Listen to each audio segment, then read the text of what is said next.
I'm pretty sure like 95% of all these books are thrifted. So I went through and actually marked all the books that I knew I bought, not at a thrift store, to see what was thrifted and what was not. And 90%, so there's actually a little more that I bought outside of thrifting. 90% of my books.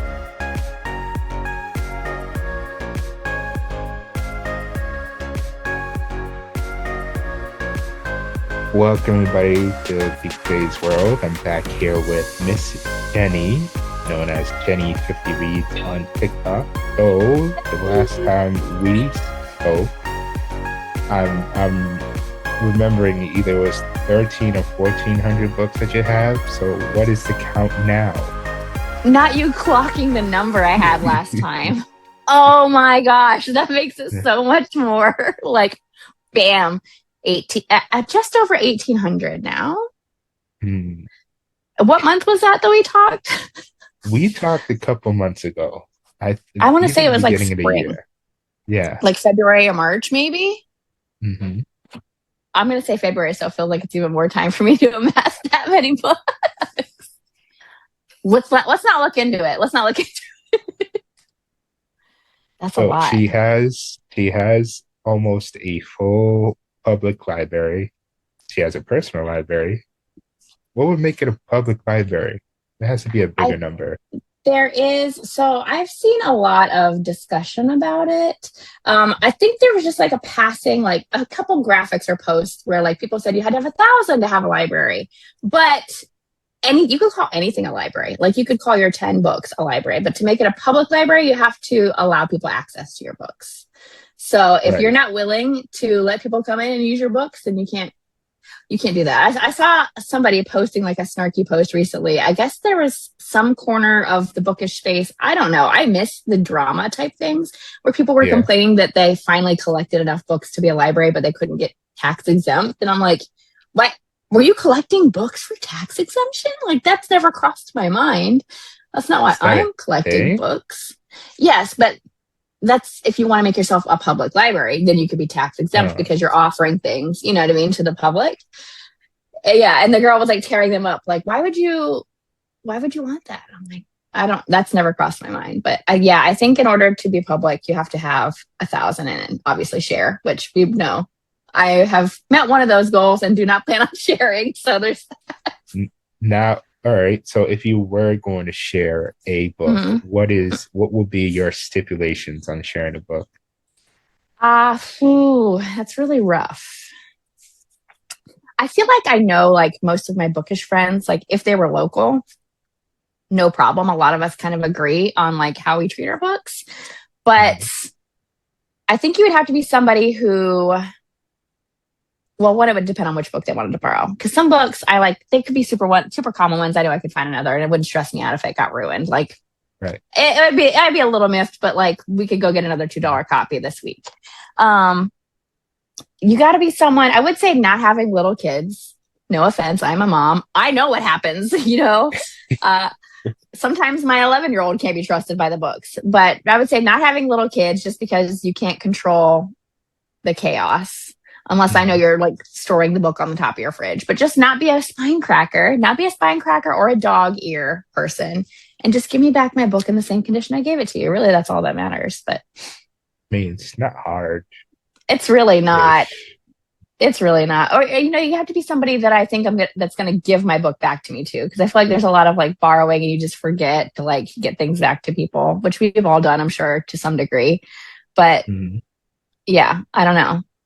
I don't feel like I would loan books out to very many people locally. My neighbor, but she and I share a library. So she can use any of my books. I can use any of her books, but that's about it. I want to say I loaned a book to my mother-in-law like 2 years ago. It's never come back. It's never come back. I have a different version of the book now, whereas it's downstairs. It's a Kristen Hanna book. There was another cover version of it's a part of a duology. And I ended up like finding the second book in the second cover. And I'm like, great. Well, when I find the one I loaned her and the other cover, I'll just get that. And that book doesn't exist anymore. Hope she read it. Enjoy it. It was $1.75.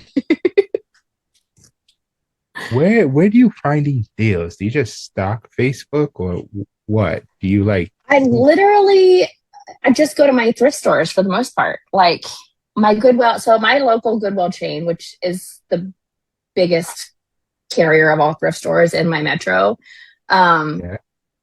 their books, they actually raised their prices. Their books were $1.69 for paperbacks and Hmm. $1.99 for hardbacks. But they raised their prices when they knocked the penny out to try and like reduce the amount of penny change they pass out. Which is crazy.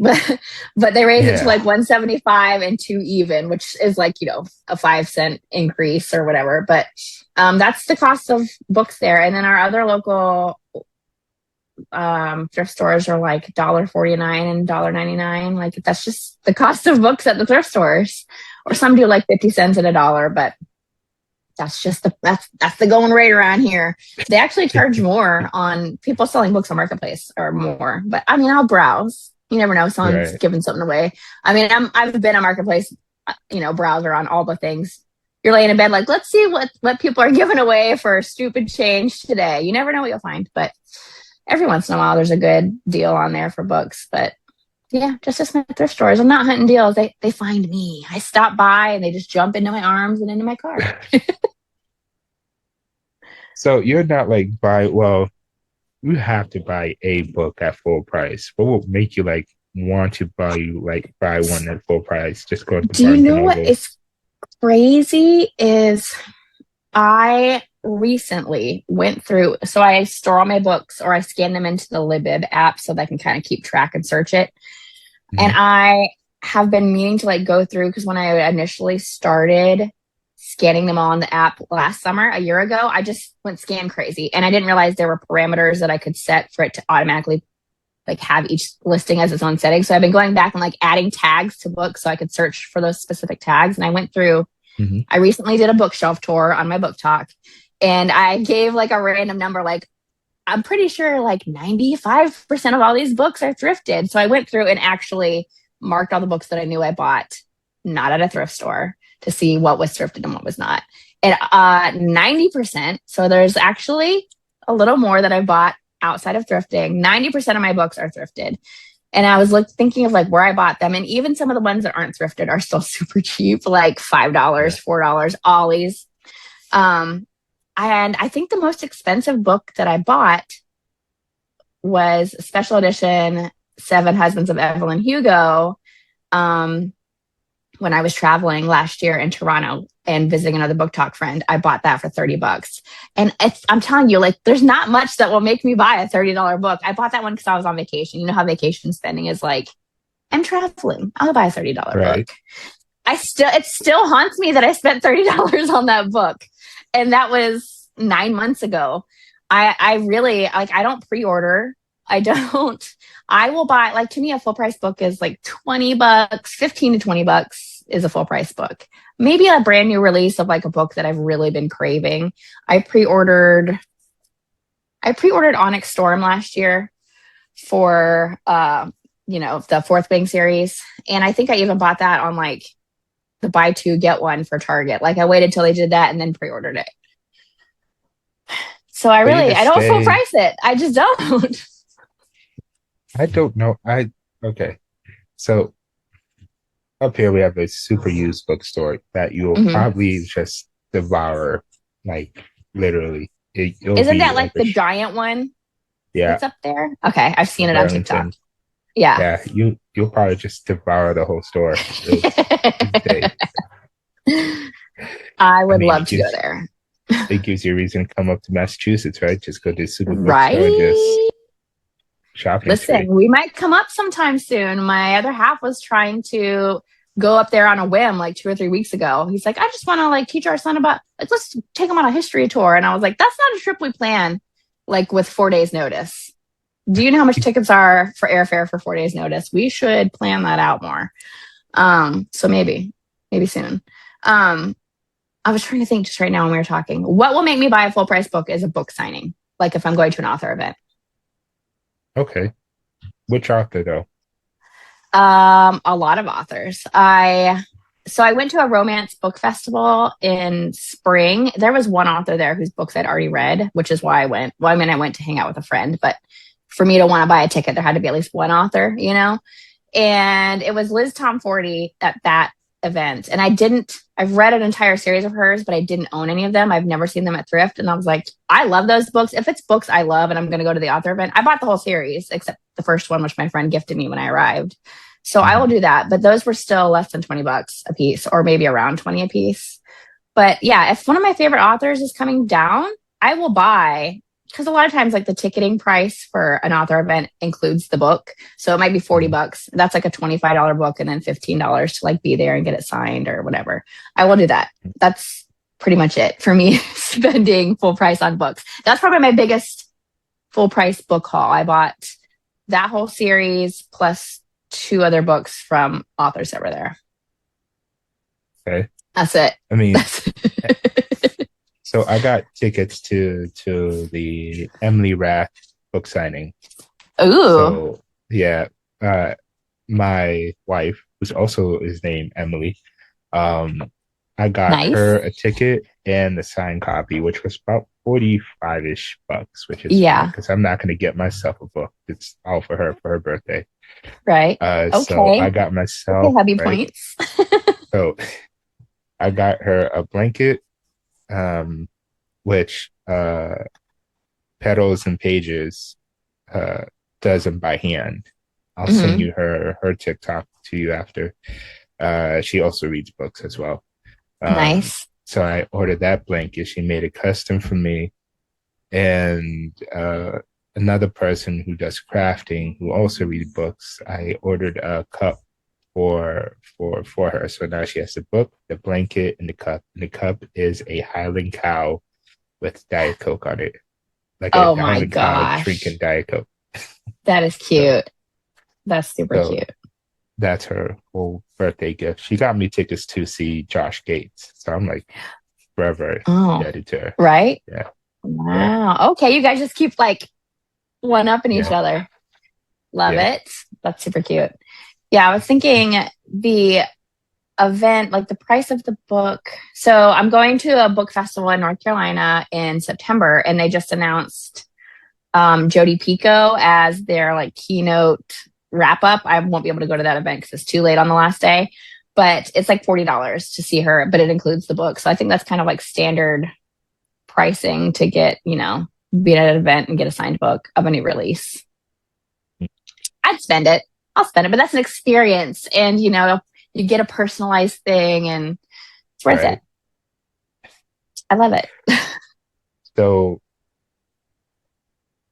your child is in doing book collecting as well, right?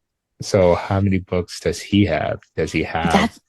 That's a great question. I've been thinking that I need to scan his books in. What's funny is I'll probably know very soon. So last week we started a deep bedroom purge, which was way overdue.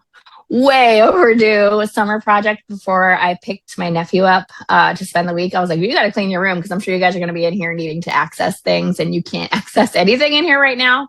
Kid problems, summer life. And the only thing that we haven't purged yet are his books and his toy boxes that are in his closet. So that's our goal this week because he still has a lot. We've gotten rid of a lot of books over the years because you age out of books pretty quick, depending on like board books. And I just give them right back to my mom to give to the younger cousins for their Christmas Advent gifts. But he still has quite a few books that he's aged out of that he was holding on to, which some of those, we'll store like a handful of them to keep back for forever. Like I still have my childhood, The Monster at the End of This Book with Grover. I don't know if you ever had that book growing up, but it's a classic.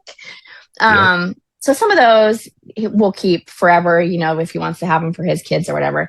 But he has a lot of those, like just shorter storybooks that I know that he hasn't even looked at in a year that we need to get rid of. So after we do all that, we'll scan them in. He probably has, I actually couldn't even posture to guess how many Goosebumps he's got. We'll say maybe like 80 Goosebumps. It's nowhere near Mom's. Like his bookshelf is like a reach-in closet that had like the bifold doors. I took the doors off and built the bookshelf in his closet a couple years ago. And he's got like 3 shelves full the whole width of the closet and then a couple like little stacks. And then he's got like some totes full of like kid floppy books that he hasn't looked at for 2 years. So it's nothing like Mama's. Now, if you counted like his action figures, now we're getting crazy. Yeah. Now there's who even knows? Who even knows? Funny enough, you said Goosebumps. I met the cover artist for the Goosebumps books. Really? That's cool. Yeah. So I have the signed cover art of the Green Mask. One, I can't remember the name of it. And there's one that's like Revenge of the Mask, but there's another one too. Yeah, the first one. Okay. Yeah. The other one's a bunch of skeletons having a cookout. I can't remember the name of the books. It's been so long since I actually picked up a Goosebumps book. Hold on. I have a spreadsheet of his books, but they haven't been updated. Where I was keeping them for a while because I needed to there were so many Goosebumps where I am like, I don't even know if it's one we have. I need to be able to search it. What is the one with I swear I know so many of these titles, and now you've got me stumped too. Did you read Goosebumps growing up? I read a couple of them. One of them, which was my favorite, the one with the wolf at the camp. That one's my favorite. And I get confused between Goosebumps and Are You Afraid of the Dark? I think Goosebumps is the one where the kid becomes a comic book character. I think. If that is a Goosebumps one, it's one I haven't read yet. No, then it's Are You Afraid of the Dark then? I would think that that one's not ringing a bell for Goosebumps. It doesn't mean it doesn't exist. But I read a lot of them with him. Oh man, I really haven't updated this thing in a long time. He had, before I stopped updating this, yeah, he might have around 80 something Goosebumps.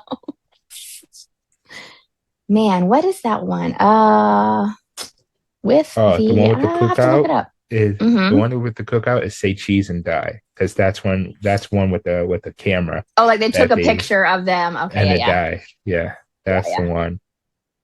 I don't know if we read Say Cheese and Die yet. There is one called The Haunted Mask and The Haunted Mask. Okay, I feel like I've read most of them. You could easily sit down and read a Goosebumps in 90 minutes if you tried hard enough. I used to, when the show came out, I just put down the book and just watch all the episodes. You see, you said you love an adaptation. I love what that's my okay. So when the Housemaid came out, I literally didn't know that the movie was going to come out, so I read all the books. And now that when the first movie came out, I'm like, all right, this is going to be great. It's going to be just exactly like the book. Watch the movie. They cut out a shit ton of Enzo. They have to. Oh, they don't have to, but they have to cut out a shit ton of story. But yeah. They didn't make him as important as he was supposed to be. No, and he was important to the story. So you were angry, weren't you? Yeah. I was not. Welcome to the bookish space. They're never good. No. And do you think that now, have you watched an adaptation before reading a book? Have you then gone to read the book after watching it? Because see, I wonder if I have. I don't think I have. Most of the books I own that are adapted into TV or movies, they're at the bottom of my TBR because I already know the story. I'm trying to think, most of the time, well, now it's my mission, if there's an adaptation and I have the book, I'm not going to watch it until I read the book. But I mean, you're almost always disappointed because they have to cut things out to condense it or to make it translate for visual media. But I wonder if I did watch something first and then read it, would I still end up loving the book more? Because in general, you usually love the book more than the adaptation. Yeah. And I now understand why. And although I will say I loved Project Hail Mary bad, that movie, so good. Did you watch it? Did you read the book? Yes, I did. It was amazing. I read the book 2 years ago, so I had a little bit of space between reading the book and watching the film, to where a lot of the details were fuzzy enough that I'm not going to nitpick what's missing. And now I have had friends that read the book. I know a lot of people that read the book and went right into the movie, like finished it same day. I know someone who finished it like 30 minutes before the movie, and they still love the movie down. But then I know people that finished the book or reread the book and then went and watched the movie, and the parts that they nitpicked, I completely forgot about until they told me, and I'm like, valid, but the movie is still bomb. The movie is bomb. But I think the people that were reading it so fresh and close, right, they have a lot more fine-tooth comb, or they have a lot more issues to pick with it. So I think if you just put a little space between it, you're good to go. See, I kind of felt that way. I read Remarkably Bright Features at the beginning of May because I knew the adaptation was coming out on Netflix. And I still never finished watching the adaptation. Like, I finished it at the beginning of the week. I started watching it at the end of the week. Granted, I was tired and I just got home from a wedding and I might have had a couple of drinks. So I was tired.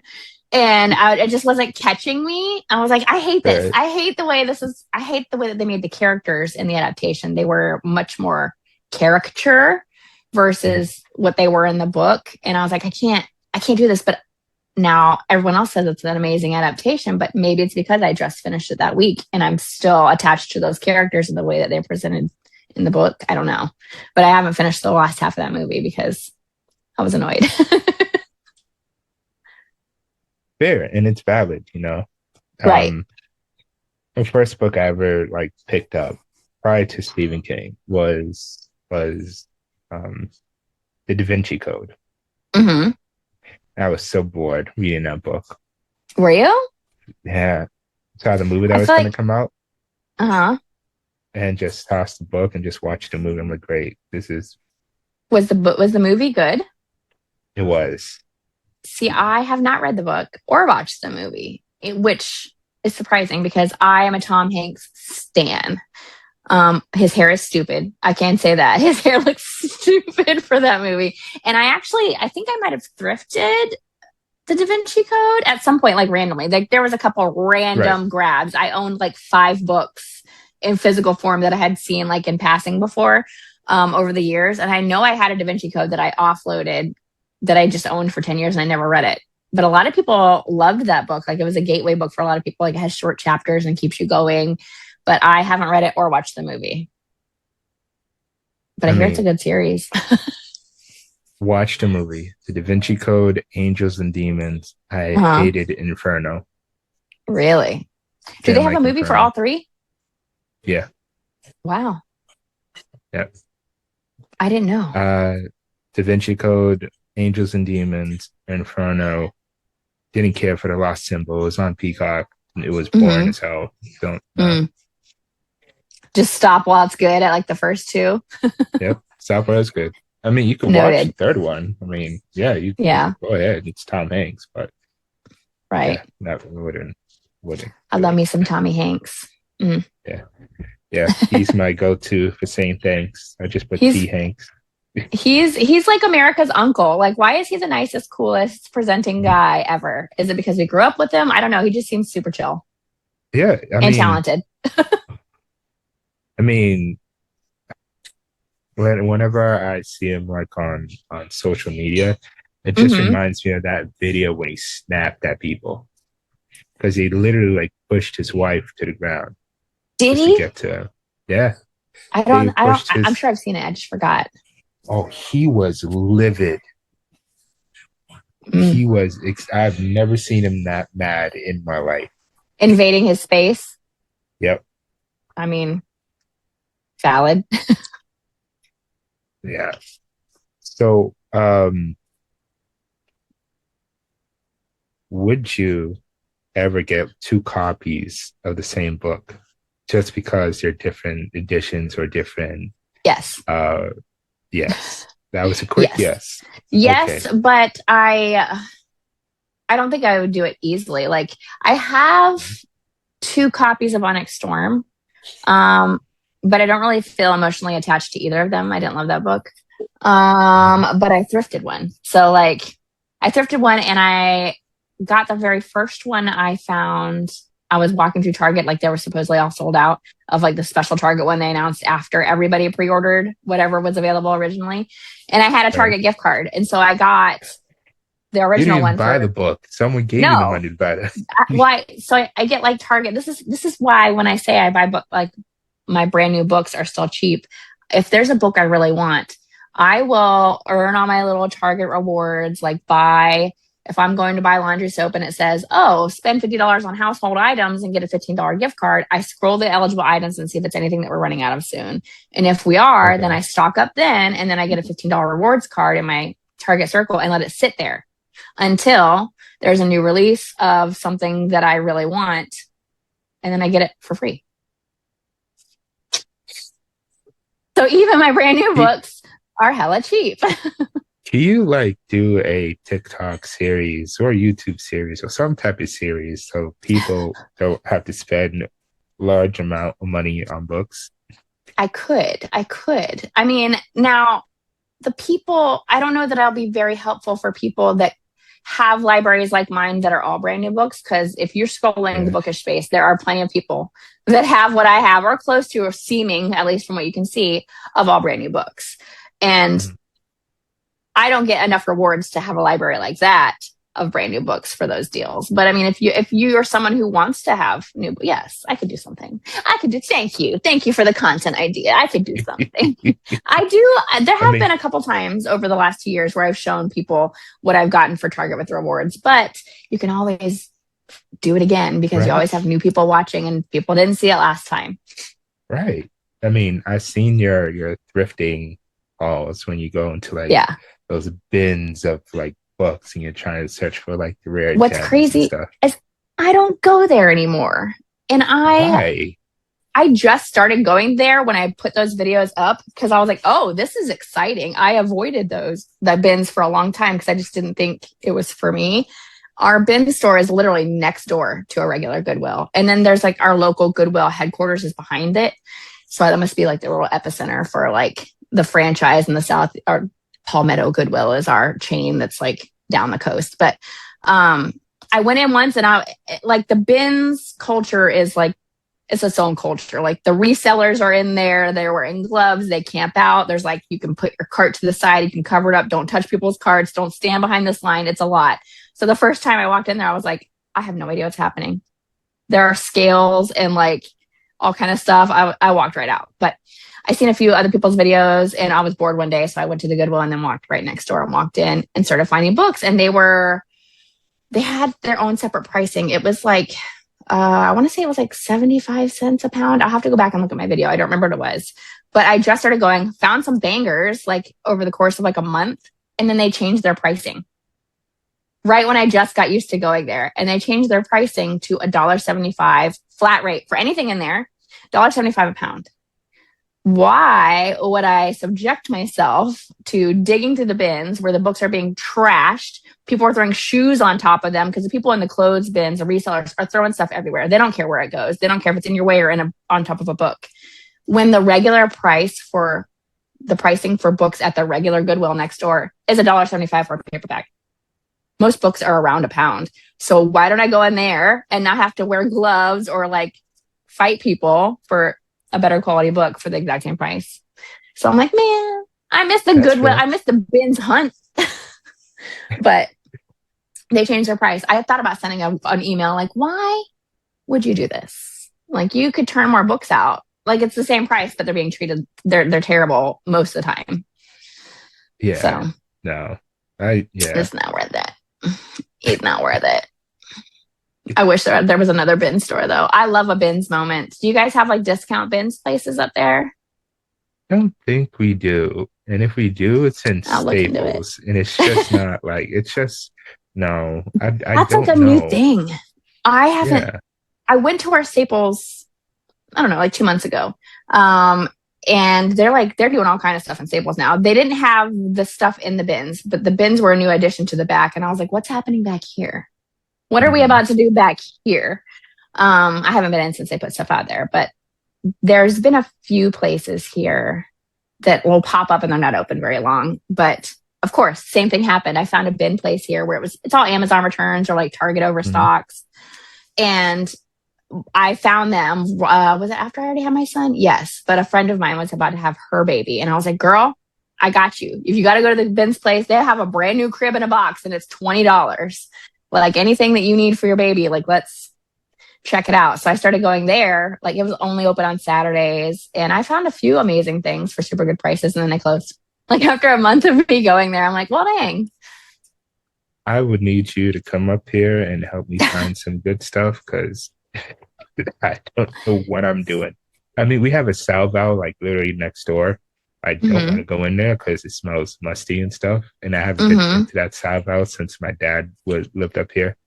He used to go to that store all the time. I'm like, I haven't stepped in foot in there in years. I feel like a lot of thrift stores have the thrift store smell, and a lot of people don't like thrift stores because of the thrift store smell. It doesn't bother me. I mean, there's obviously some smaller, like less ventilated places that I'm sure are worse. I mean, they're not any like that here, but I've been small. to them.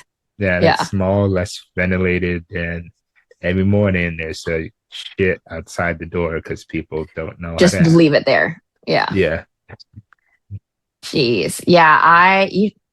My tip for people, what a lot of people will ask me or will comment on my videos, like, my thrift stores aren't as good as yours. And I'm like, how do you know?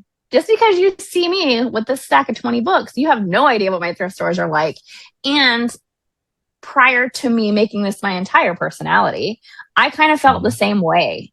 I think I've probably mentioned before, like when I started thrifting my collection, like what got me addicted to it was walking into Goodwill one day, just randomly, as I've always done.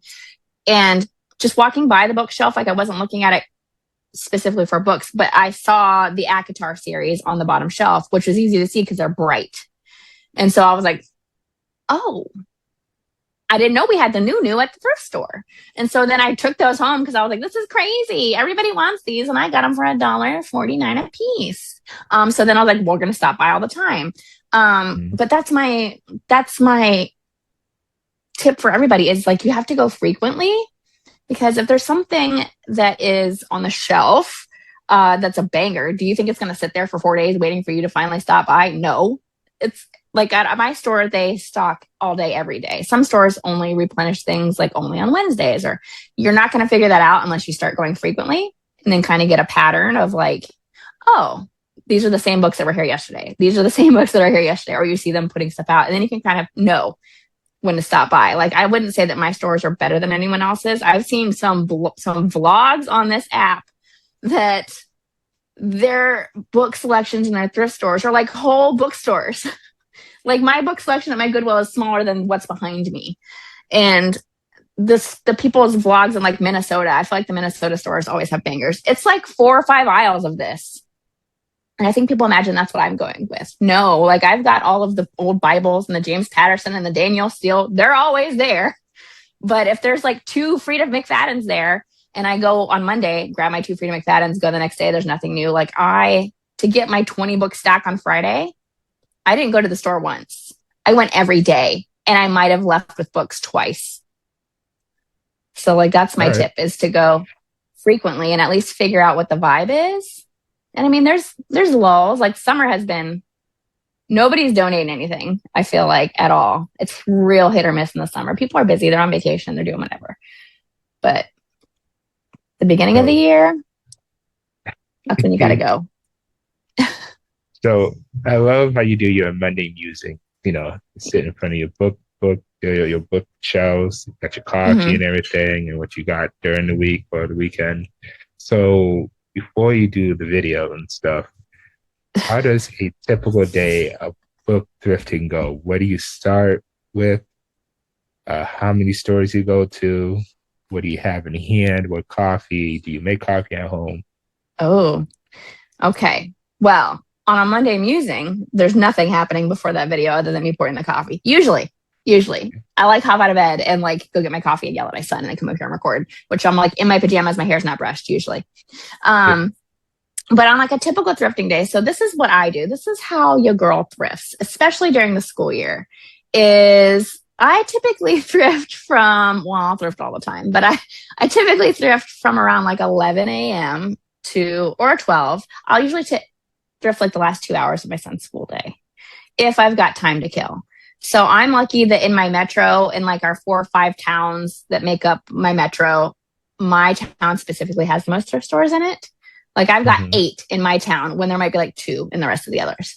Um, and like 4 of them are all on like the same corridor, which are my daily traverse areas. Like they happen to be on my side of the town too. So I'll hop in the car. If I haven't had a coffee yet, I might hit up Dutch Bros, or there's a new coffee shop that just opened right across the street from my Goodwill, which I haven't visited yet. I'm planning on making that part of like the stop, but it seems very vibey. Like I feel like it's a place to be seen. Like it's got a big fancy workspace, and I'm like everyone in there is going to be a realtor, and I'm going to be like in my mom like hair up in my workout clothes, just thrifting. But I might add that to my stop. So I'll grab my coffee, and usually if I have any books to ship for Pango, because the thrift store that I hit up last usually is in the same plaza as the post office, I'll box all that up, take it in the car, and then I hit up my Goodwill. I can usually hit up like the 4 main thrifts in like a loop in an hour if I'm not looking at anything else. I usually walk in, go straight to the books, look at the books, leave. So I could be in and out of a thrift store in 5 minutes if nothing's changed from the day before that I was there. But I usually hit up like that 4 thrift chain little loop, maybe 2 or 3 times a week.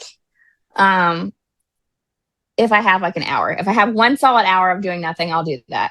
If not, the one Goodwill that is like 1 block from my grocery store, that I am the worst. I am the worst at meal planning. I don't do like a big shop usually. I go to the grocery store like 4 to 5 times a week. I'm that guy. It's terrible and I hate it. But I hate meal planning as much as I hate going to the grocery store every day. I can't find a happy medium. So I will go to the grocery store like 4 or 5 times a week. So every time I go to the grocery store, I stop at that Goodwill. And that's typically how I thrift, is I'll just stop in there, look at the books, and then go to the grocery store. That's And then like the whole thing. it sounds like a whole thing, but it really doesn't add that much to my day if I'm just doing that one, which you could do. Like I want to say I probably got the most buys out of that store, but is that because it's the one I go to the most, or is it because it's the one that's had the best donations? I don't know. But if I have like a free day, like when I say I'm cutting out my thrifting on my videos, like, oh, I'm going to not thrift as much, that means that I'm not going to go to the other towns in my area. And I might not hit the whole like 4 or 5 stores on that loop. I'll just go to that one. Maybe there's 2 that I'll go to right there. But when I have like my schedule isn't overwhelming me, or there isn't a bunch of stuff that I should be doing other than thrifting, which let's be honest, that's probably it's probably more often than not I should ignore the thrifting. Like on Fridays before my thrift off, I feel like I've had a week finds week. I'm like, okay, I know if I venture out, there'll be something like in Charleston or in one of the other cities. So I'll go and do like a little mini tour of the other areas. But that's if I don't have anything to do. I really try to be a responsible adult and not drive all over town and go thrifting. But yeah, it could be a little iced coffee, a little tour, it could be 4 to 8 stores, depending on, like, if you want to do a whole day, it could be 4 to 8 stores. So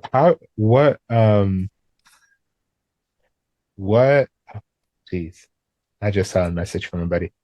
How far, other than your surrounding area, your town, and then the outside of the area, how far would you travel to explore a new thrifting store?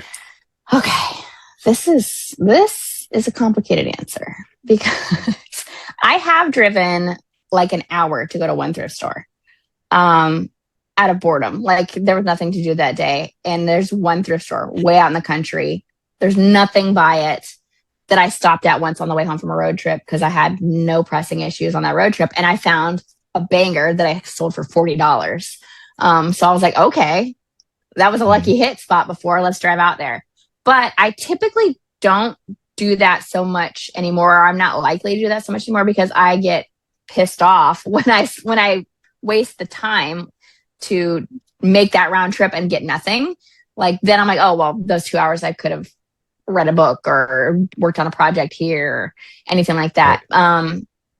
My whole area. So there's like 2 parts of like our metro that are out near the coast that I don't frequently visit at all. I would actually recently decided at the beginning of summer, I'm going to drive out near the beaches and go thrifting because I haven't been to those stores in at least over a year.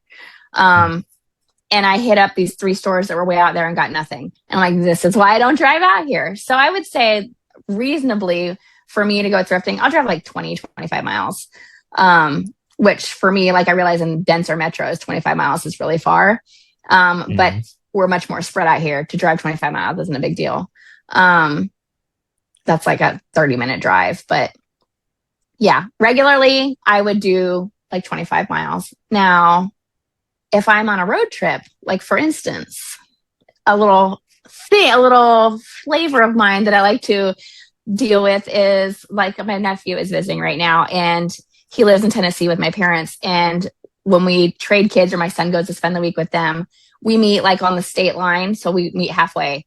And on my way back from those trips, or like when I'm dropping my son to go visit his grandparents, I will waste a whole day planning Goodwills that are off exits on my way home and just like dilly-dally my way across the state. There's nothing else to do. Like, why not go check out some stuff that you haven't seen?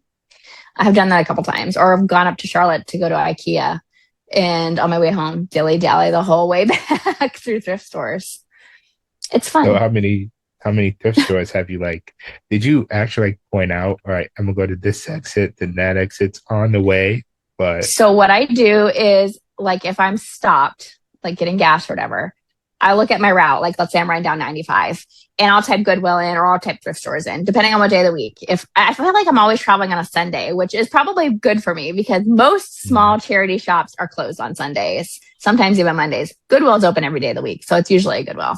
And well, if there's any that are like way off an exit, I won't stop. But if I see them like off my route and they're reasonably distance off an exit, then I just make that my next stop and just keep moving on the map towards home or wherever my destination is. I've probably stopped at least 8 times before, like I'm on my way home. I've made like a 3-hour drive, like 6 hours before. But I had nothing to do. It was a nice little day. I mean, fair. Yeah, fair. Like, I had little treats and stuff between. It was fun. Yeah. I mean, I like to stop at places, on the way. Yeah. It's fun when you don't have a pressing deadline regardless of what you're gonna, where you're going or what the end goal is. Like if you don't have a pressing deadline, it's nice to know that you can go explore things if you see something. But for me, those things are thrift stores. Have you like actually passed the exit? Would you like swing back around if you passed one just to go to that thrift store? I'm gonna take that as I've done yes. that. I think I have done that. When I was in Georgia in March, I went to Atlanta for a concert, but then the next day I met some other girls from Book Talk to spend the weekend with them. So we were like cutting through like country Georgia, and I'm driving down like a 2-lane highway where how like small towns like will just pop up on 2-lane highways. Like you could tell it was like their little like town center. They had like their Walmart and like their Bojangles, but there was a Goodwill, and I had passed it, and I was like, when are we all supposed to meet? Oh, I'm like, I got an extra 45 minutes of playthrough. Whoop, whoop. Went right back around into that Goodwill. Got 2 books too.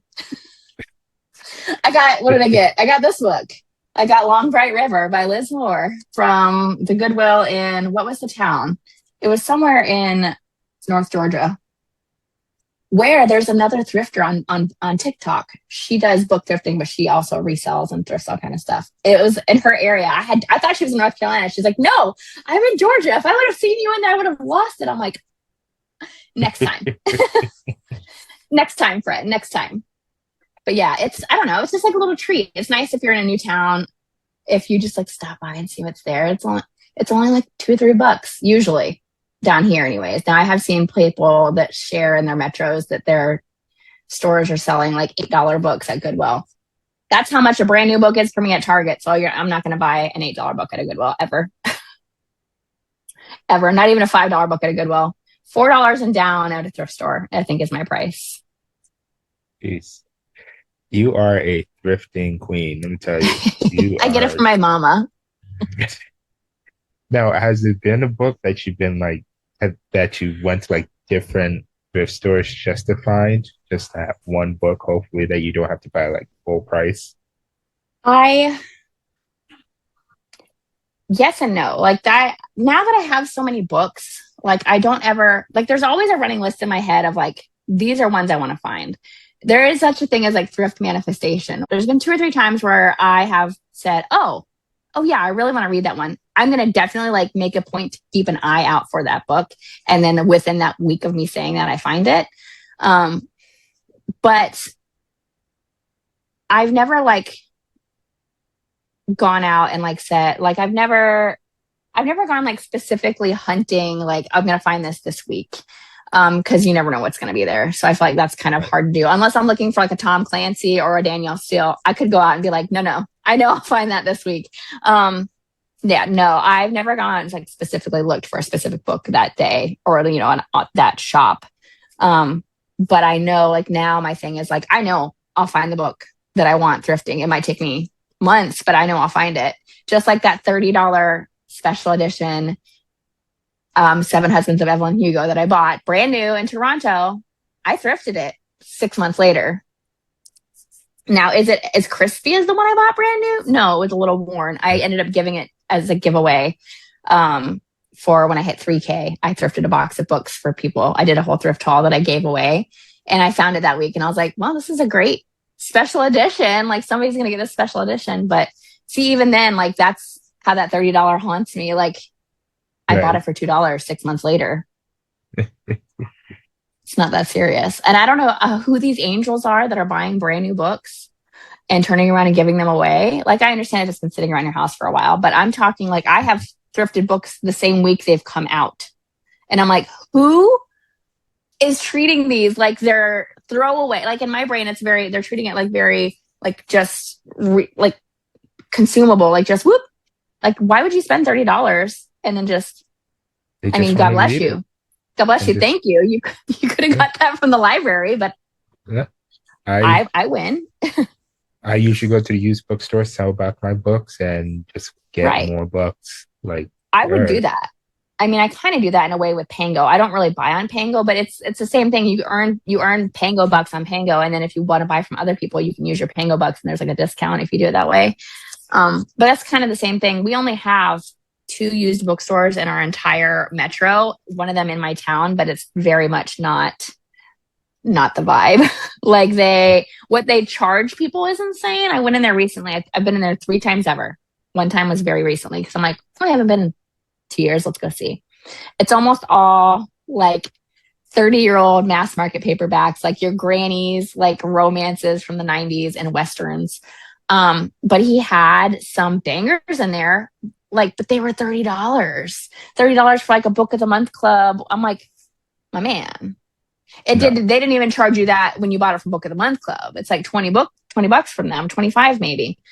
Like you are out of touch. So like what's getting turned in and what's getting sold there isn't good. So I'm like, man, I wish there was a place here where I could rotate them for credit, but there's not. So, there was right before I got into books and they closed. So the used bookstore up here in Burlington, they'll have a sign on what their pricing like not taking. Ooh. Yeah. So if it's like a white label, it's brand new, full price, whatever. It's fine. Then they'll have like a purple label, a red one, and then a brown one. Brown one is usually the lowest price that they flip. It's usually between, I don't know, $5 and $7, all because of the condition. Yeah, that's not bad. Like $5 book. If I'm at a used bookstore, $5 isn't bad. Like I feel like a used bookstore is curated to a degree because they're not taking everything from people. They know what they need and what they're low on and whatever. Like that's not bad. I had a post recently where I was asking people what they considered thrifting. Because for me, thrifting is you're having to go to like a Goodwill or, the National Kidney Foundation's like shop or whatever. Like if you don't have to move like a stray shoe out of your eye line to see all the titles, are you really thrifting? And there are people who consider going to half price books thrifting. I don't consider that thrifting. Yes, you are buying used and you're buying secondhand, and it could be a thrifted book, but I don't consider that thrifting. But I certainly would buy from a used bookstore. I would go there first. If you over like B&N. if you bring a book that they don't take or you want to donate and you can Hmm. donate, they still give you like maybe 10-15% off of the total price. They'll give you a card. That's Like, awesome. all right, that works. Do they then repurpose your book? Like, do they still take it? Yeah, they're still taking it, they'll sell it. It's Right. probably not one of the books that they'll either sell it or donate it to somebody else. I don't know. Deal Right. with it. The one here, I don't know, it seems kind of suspicious, but the one here, he gives a bunch of books to like prisons and shelters and stuff like that. That doesn't seem suspicious. I heard him talking to people in the store where like he's like, yeah, she's like, so are you a nonprofit? Like just trying to like figure out what his deal was. He's like, no, no, no, no, no. I'm not a nonprofit, but there's other stuff. I'm like, I don't know what his deal is. He seemed like his whole spiel seemed a little shady, but yeah, Right. I feel like a lot of the overflow of like, we don't need any more Danielle Steele. They just pass it on to like somewhere it could be used because they're not I making mean, money off of it. no, between her and James Patterson, the amount of books that they each put out, I'm like, how do you have Yes. time to write these books? And Yes. I think They're someone, prolific. yeah, They just crank them. I mean, honestly, your girl Frida is going to end up there one day. Like, I want to say in like 20 years, there's just going to be so many Frida books on the shelf at the thrift store because she's having a moment, but she has so many books. yeah, She don't she sleep. is. No, She's like, I think she mentioned that she has a backlog of books that she wrote, and she okay, well, just that makes sense put now. them out. Now Like, she's got a publishing deal. Like, let's make some money yeah, on them things. Yeah, because she's got like 4 out this year, I want to say. yep, Because she yep. had Dear Debbie was this year. The Hmm. Intruder was not this year, was it? It was like the end of last year. End She's of got The last year. Divorce. And then there's Yeah. another one I've seen on NetGalley when I was looking for ARCs. There's another one. I can't think of the name of it right now. I want to say it's like more spooky looking. Oh, The Witch. The Witch Yes, that's yes. coming out in October. Yeah, see, that's 3 for this year alone. Hmm. Girl. Meanwhile, there's authors where I'm like, could we have a book this year? Please. Please for me. Wow. That's crazy. I am Right. actually a part of the influence. I'm in the influencer program for the publisher that does Frida. I have not requested any of her books because I assume that everybody that's in the program is requesting her books. And I'm like, no, no, no, no. These other ones need to get read. I'll get to hers eventually. But there was one I read recently that I'm like, you know what? This very much feels, I don't want to say it feels like a Frida book, but it feels like the same like type of writing, the same draw. I'm like, okay, well, maybe this is their brand. I'm going to have to read a couple more from them to like know for sure. What I've been diving into lately is dark romance. Yeah, I feel like one of the last times I talked to you, you were doing the Hunting and Haunting Adeline. Yeah, How do you feel about it? that Did you finish both? I did. How do you That feel book afterwards? insane. I'm like, when you get that book hangover Uh huh.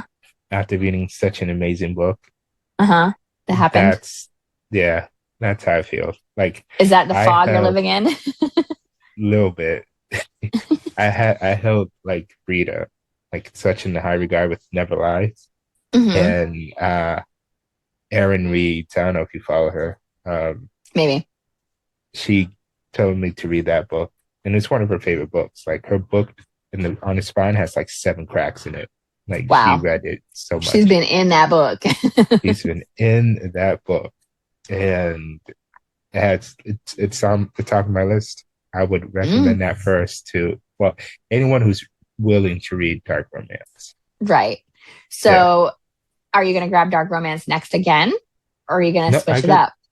no. I have the Vicious Lost Boys series, which Oh, they're very skinny. Let me hmm. see. And I just here it is. So this Did, one, oh, yeah, Never yeah, King. yeah. Hmm. Yeah, I've seen that before. yeah. It's only 200 pages each That's not book. bad. So yeah. Um, I can't remember if I asked you before. Does your wife read the Dark Romance too? Or is that not her No, jam? not So her that's thing. just your jam. Got you.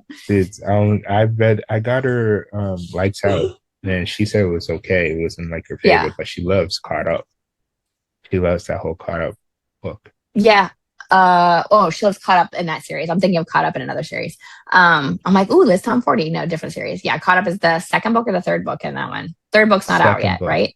No, third book is out. Came on, yeah. Okay. Okay. I've only read Lights Out. It was okay. I did audio. Well, I did both. That was the first book I did immersively. It was okay. The audio elevated it for me because the male narrator was hilarious. Like the Batman voice in the book, he did Batman voice in the audio. So that was just funny.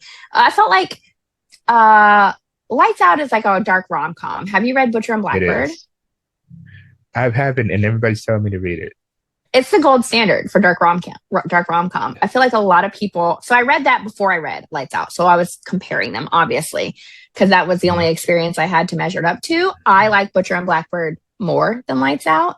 Lights Out just got, Lights Out got more ridiculous when, if you read Butcher and Blackbird, it's also ridiculous. It's about two serial unalivers that fall in love with each other. So not realistic whatsoever. Neither is somebody who puts cameras in your house and stalks you and then you like them. Let's not even talk about the cutlery. But like, Butcher and Blackbird was really good, but I know a lot of people that absolutely do not read romance. I know people that are more in like the literary, I don't want to say snobbery category of readers, but they do teeter a little bit that way. Also love Butcher and Blackbird. It's just I think it's written really well, but it's also, they see that it's like kind of satirical. Like it's just funny. Like it's just the second book in that series, mid. I read one book by Bryn Weaver every September. So I could have finished the entire series, but I do it as a buddy read. So I will finally get to Scythe and Sparrow this September and then move on from there. But I have the second book for the Lights Out series. I don't know the name of the series. I can't think of it right now. But I don't know if I want to read it yet. I mean, I don't know. If you like mafia, and so I've just figured out each book has a different type of trope, right? First one, Lights Out, it's all stalker, cam, everything. Caught Up is voyeurism. Okay. Yeah. So might like that more than stalkers. Voyeurism, having sex in different places at let me get this book out. Hold on. I've got my dark romances tucked back there. I need to. A lot of like, it's more of the family of the is it Allie? Yeah, Allie of the first book focuses on her family and the whole mafia, and then the girl that he likes, that he had a thing with, and then later on broke it off and just been looking after her ever since. I think what I disliked in Lights Out was when it went to the whole kind of like crime thrillery portion. I feel like it went really far in there and you kind of forgot that where we started. I don't know if it's just like she didn't tie them together good, because there's a whole other subgenre of romantic suspense, which I think is kind of what they were trying to do there. And I think I would be really into romantic suspense. I've only read a couple, but I'm like, it feels like it's me because it's tying thriller and romance together, Yeah. I need to see so I need to read the second book just to see how I feel. Yeah. And the second book is really cohesive. It doesn't go like where Lights Out just took a left turn and like, oh, now we're here. Okay. Right. Okay. Okay. Yeah. I also, now that we're talking about dark romance, this is reminding me of things I said aloud on the internet as goals that I haven't done so far this year. Is I've said in multiple like thrift hauls where I have thrifted a dark romance, like I need to read more dark romance because I don't reach for it. Like doesn't mean I don't like it. I just haven't I've never said like I'm in the mood for dark romance. And now that we're in July, I haven't read any dark romance this year. I'm going to pick a dark romance off my shelf. Say it right now. I'm going to pick a dark romance off myself and see if it's for me. But I'm not going to do a dark rom-com because that's kind of all I've done. I wonder what you like Peter Pan? Do you like the whole story of Peter Pan? I don't dislike it. Are you going to suggest Hooked? I'm suggesting The Never King. Oh, The Never King. Oh, that one's a Peter Pan retelling also? Yeah. Is it? I don't have Yeah, that one it's though. the I'm trying to pick vicious one off my loss. shelf. I mean, if you're gonna that if you're gonna spend something full price, I Uh-huh. mean, it's a short read. It's It's like not bad. 16 bucks. You'll get through it in like maybe 5 hours. Listen, I'm gonna do it with audio. Yeah, Whatever it is, I'm gonna have the you, audio. you'll get through it quickly. It's really a If short it's only read. 200 pages, that's a super short audio. Yeah. Okay, I'll think about it. I'm like looking at my shelf, like what's back here? I can't see. See, what's bad is I have double stacked shelves, so I can never see what's in the back row, and that's where like the real dirty stuff is, so that my son doesn't ask me, what does this one mean? Oh, we're just not gonna read. He'll like grab books and ask me to read the back of them. No, we No. don't need to have the center up front with the upside down cross on it, and you're asking me what it's about. We're just gonna put that back there. Well, that's about a priest that gets dirty, son. I'm sorry. Sheesh. Oh man. Um. So So I feel like we talked about a lot of stuff. we did. We talked a lot about thrifting, that's for sure. Yeah. So here's a fun question. Since you have all the books, right? Have you thought about actually making a chair out of the books that are like a little bit worn or whatever? Because I've seen people make like these boards of like books like folded into like different creases and just put it in the Mm-hmm. background. Would Mm-hmm. you ever like craft like a book chair just has like different books? I mean, I wouldn't put anything past me, especially when it comes to crafting. I just don't have space to make something like, well, I could do it in the garage, but like I wouldn't have anywhere to put it afterwards. Hmm. Definitely any kind of book craft like that. Like people will make like the backdrops with like the books open in the background and like folded all Hmm. different ways.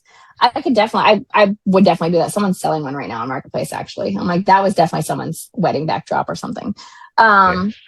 I would definitely do it. I don't know where I'd put it. It would have to be something that speaks to me, like see it in passing, like when I'm putting together my library. I wouldn't use any of these, but I know where to go and get books that I don't care about what happens to them. If we're not looking at the covers, I'd be right up at that thrift store. I would be right up at the cheapest thrift store, getting like Be like 25-cent books for those. Yeah. be like a game of books, of book throne, like It would be how they have sick. swords. Yeah, I books. feel like I have seen someone's like who have just like out of stacks like sat made a chair, you know what I mean, and sat on them just to show you how ridiculous. Or like how people do the book trees around Christmas. Have you seen those? No. Where well, now that I said it, it'll be in your algorithm come November. But a lot of people will take their books and like stack them in a ring that goes up, like a cone, and they'll decorate it like a tree in their house. It seems like a lot of work, a lot of setup and takedown. Yeah, I have no. enough decorations already that it already feels overwhelming. I'm like, we're not adding the books to it. I mean, I you could do need stick to. books within the tree. True, true. What's funny is if I ever get around to moving my books into the room over the garage as a library, as is my dream and plan, there will definitely be some sort of book themed Christmas tree in there. I have had Christmas trees in that room before when we had it set up as a theater. But I would love to have like a library with a Christmas tree in it and like all literary themed ornaments. And I would just live in there in my cozy chair, and my family would have to pry me out of there for any other function. Sorry, cook your own dinner. I'm in my library with my cozy tree. Just make sure you have a bathroom and a fridge in there. Right? Maybe, That's the downside of that room is there's no bathroom. I mean, we could add one. Costs yeah. a little bit of money, but we could always add one. I mean, there's always a compostable throne, just You're not wrong. You're not wrong. What's crazy is that I've tossed it out in my mind a couple times is the way that the room is set up. So it's just like a room over a garage, but mhm. on the far end of the room from where you enter, there's like full size walk-in doors on both sides. And they're just like kind of like hallway attics that run the length of that room. I could, because the one side is going to be all shelves that will be full already. I could easily just go all the way and block the door and make a hidden bookcase because there's storage behind that wall. It's the attic space. Like I could Right. do it. I could have hidden bookcase and just live my full dreams of hidden bookcase library. And then what if we turned the space in that attic into a bathroom, hidden bookcase to the bathroom? Then I'm never See? leaving. There you go. Gonna add the lock to the inside so that they can't come and get me. You'll have a bookcase on the outside and in the inside. Just Exactly. Listen, we could cut the windows out, just put a slide there, slide out the house. there you go. There you go. See? Nice. Work in progress. Someday. Sheesh. There's When a girl go ahead. No, go ahead. Go ahead. There's a girl I follow on TikTok who has 2 beautiful personal libraries in her house. I don't know if she has kids or not. If she doesn't, or she does, I'm jealous. But she has 2 separate rooms in her house that are fully like built in, painted, beautiful. And one of them has hidden bookcase as well with a room behind it. I'm like, spoiled. I want. Beautiful. Yeah. Just have yourself a whole Beauty and the Beast library. Right? That's what I want. That's what I need. Stairs and it's what I deserve. I mean, how big is your backyard? You could probably add another building. You know what? I like where your head's at. I have thought about getting like one of the sheds before and making a library. Do it. I'd have to get, go through the HOA, yada, yada, yada.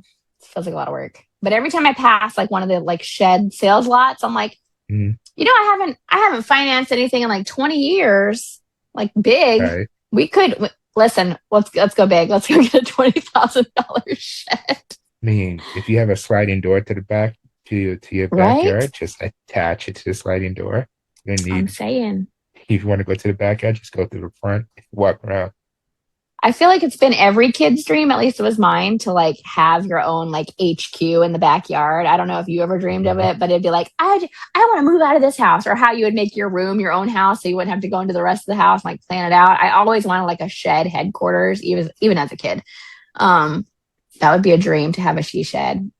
There was even one I saw on TikTok before, I had a library dream of like a hot tub in a shed with like a TV mounted in it. Oh, I would have 3 sheds back there. One a hot tub shed, one library shed.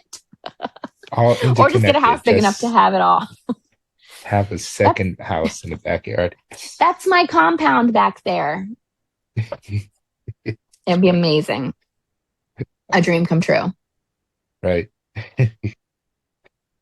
But it was fun having you back on here talking about all the books, and pretty sure if we want to do this again, we'll have you having 4,500 other books. Oh my gosh. At this rate, it's just trying to see how many I could get before my family says it's too much. Like now we're just testing, Like I no longer have a living room. Right? There's only one bookshelf in there, no overflow off the bookshelf. We've got space to fill, baby. We're going to see how far we can push it. Right. So I've already asked you the question I always ask people, but let me ask you a different question. What is one thing you want people to know when starting thrifting? What they should be aware of? What thing you should know when you start thrifting? Well, aside from going frequently, there's a lot of TikToks and there's a lot of I feel like fear mongering amongst thrifting. I mean, in general, there are people that just don't like to thrift because they're grossed out by germs or whatever. All that can be wiped off. You can wash most anything you buy thrifted. But if that gives you the ick, I get it. There's sometimes our brain is our enemy and won't allow us to do that. But there's a lot of fear mongering of do you put your books in the freezer? Like when you thrift them, do you make sure there's no bugs in them? You guys know that when you go to a used bookstore, you don't know do you think they're freezing them before they put them on the shelf? Like if you buy a book at half price books, it's not really any different than buying it at the thrift store, unless they're freezing them too, or unless you're freezing them when you buy them from half price. There's a lot of that. Just make sure that you're when you get excited and you see it on the shelf and you see the spine, take 5 seconds, open it up, look in it.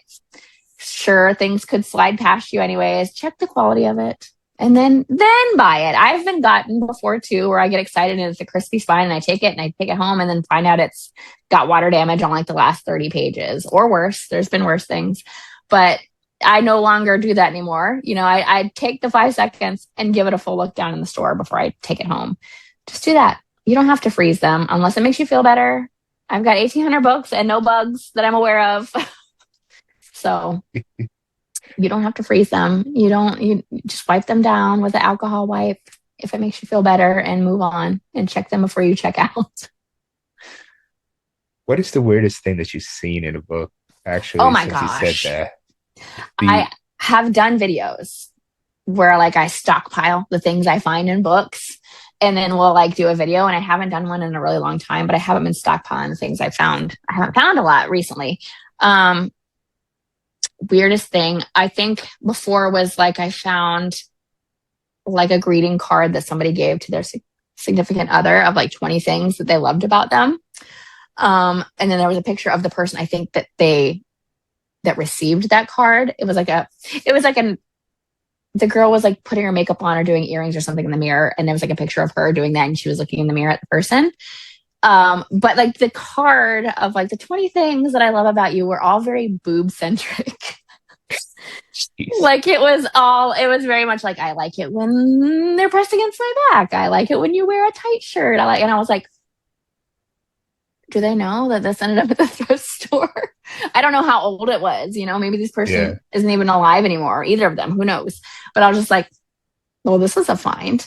Um, and I have found an entire funeral program disc, like somebody's like picture slideshow from their Mhm. memorial was in a book with like a copy of like the program.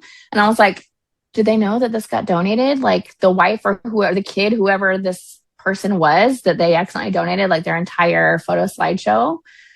I would say those are the two weirdest, but those aren't like super weird. I mean, the coolest Mhm. was a $20 Amazon gift card that still had money on it, but those were the weirdest. And overall, it's just usually bookmarks, or notes or Mhm. receipts, but it's fun, like little treasures. Like, sweet, more books to Mm-hmm. buy. Exactly. The $20 gift card I found the day I was doing a big thrift route. And like on the first stop, my purse broke. Like the part that my strap clipped onto broke off the purse. So I was like, well, great. No. And then I found my $20 gift card. That'll be my new purse. Thank you. So, There yeah. you go. It was meant to be. Mm-hmm. But It was a good time. again, thank you for coming back on. And Absolutely. we'll do this again. Yeah, man. But we can talk about reading and stuff like that. Or All how the many bookish books did you things. buy? How many Right. books Oh, did you we'll buy update the this total time? for sure. We'll definitely update the total. Thank you for having me. Definitely, it was fun. Yeah, man.